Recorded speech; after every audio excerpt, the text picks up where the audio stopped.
রেজালা করবো। আমি কড়াইতে সাদা তেল দেবো, ফুলকপিটা ভেজে নেব হালকা করে। তেল গরম হয়ে গেছে, কেটে ধুয়ে রাখা ফুলকপিটা ছেড়ে দেবো।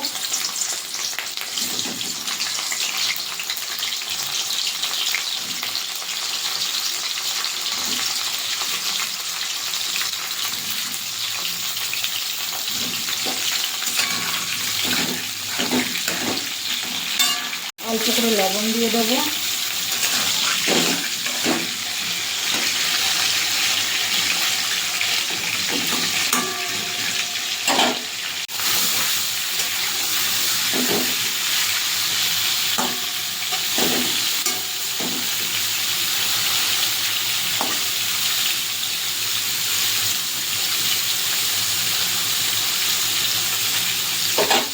হয়ে গেছে ফুলকপি ভাজা, আবার তুলে নেব।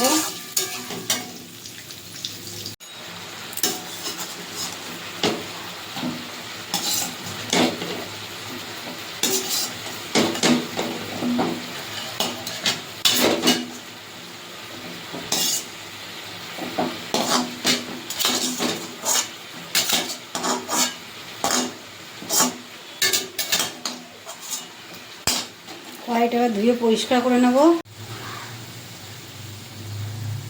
তেলটা আমি তুলে রেখেছিলাম, ওই তেলটা, ফুলকপি ভাজার তেলটা আমি দিয়ে দেবো। আর এখানে আমি 1 চামচ ঘি নিয়েছি, ঘিটা দিয়ে দেবো তো ওই তেলের মধ্যে। আর ঘিটা গরম হয়ে গেছে, 2টো শুকনো লঙ্কা দিয়ে দেবো।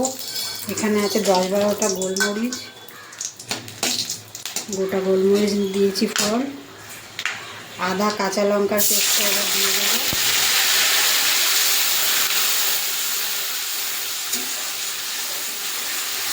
আদা কাঁচা লঙ্কার পেস্টটা কাঁচা গন্ধ চলে গেলে বেটে রাখা মশলাটা এবার দেবো।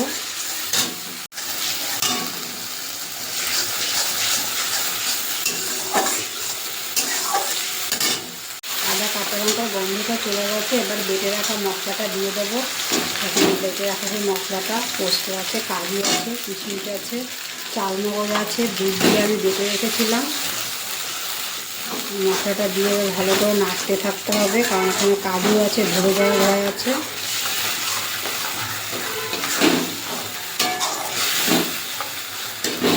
বাটিটা ধুয়ে আমি জল দিয়ে দেবো একটু।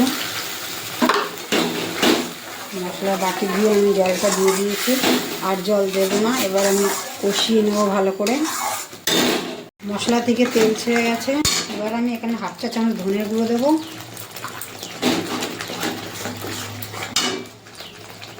দিয়ে দেবো 1 চামচ কাশ্মীরি লঙ্কার গুঁড়ো। এটা ঝাল হবে না, কালারের জন্য।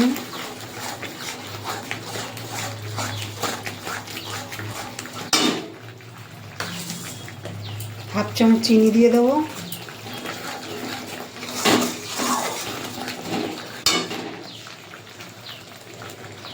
আর নুন দিয়ে দেবো স্বাদ মতো।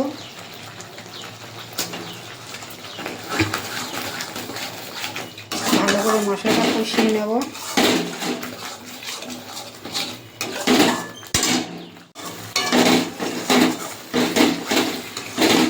মশলাটা কষানো হয়ে এসছে প্রায়। এবার এখানে আমি 1/2 কাপ টক দই ফাটিয়ে নিয়েছি, দিয়ে দেবো।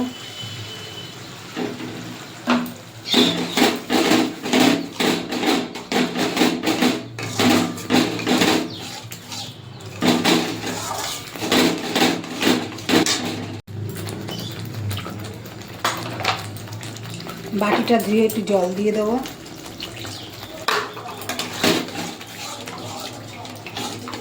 আবারও কষিয়ে নেব।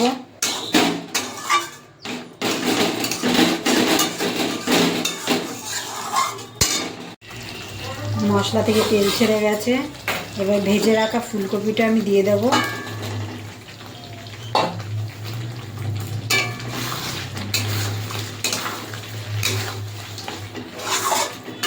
জল দেব না, আরেকটু আমি কষিয়ে নেব।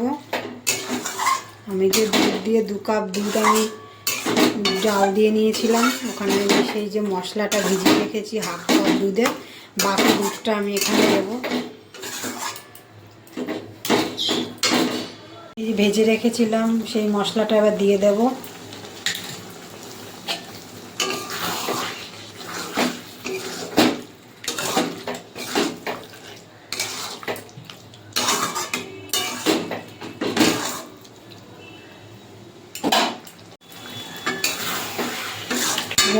দুধটা দিয়ে দেবো। এখানে 1.5 কাপ মতন দুধ আছে।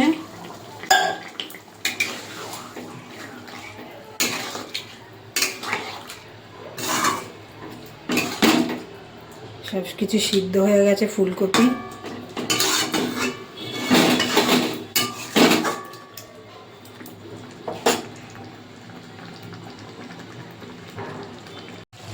হয়ে গেছে ফুলকপি রেজালা, এবার নামিয়ে দেবো, গ্যাস অফ করে দেবো।